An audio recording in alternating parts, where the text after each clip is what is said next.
We recently got our first look at Napoleon, and just a short trailer for it instantly made it one of my most anticipated movies for the rest of the year.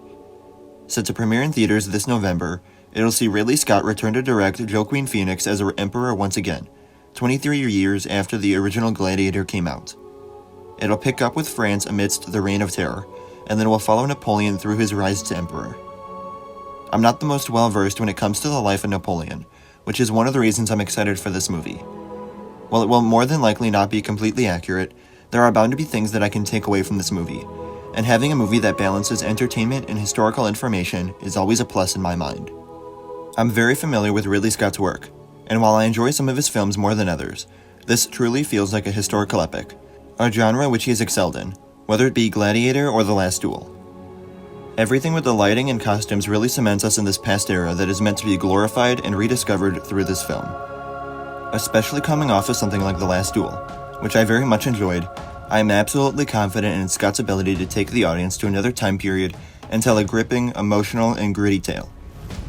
Because of his role as emperor and military man, there's going to be a lot of action and violent battles, and I'm interested to see what direction the story takes, whether it be to frame Napoleon as good, bad, or very in between, because I don't think that's something we completely get in this trailer.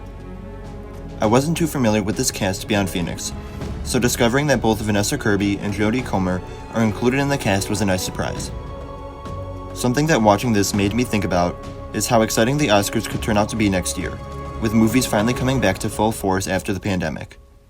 Of course, the Oscars have their problems, and I'm not going to get into that, but there have been so many amazing films released already, and plenty more on the way through this summer and fall, so I think the nominees this year could turn out to be full of movies that I've actually seen and cared about, which is something that excites me a bit.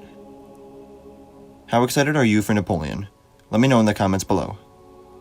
Remember to like the video, and subscribe for more trailer reactions, and remember to follow me on Instagram, Twitter, and TikTok. Thank you all for watching, and remember, the Force will be with you, always.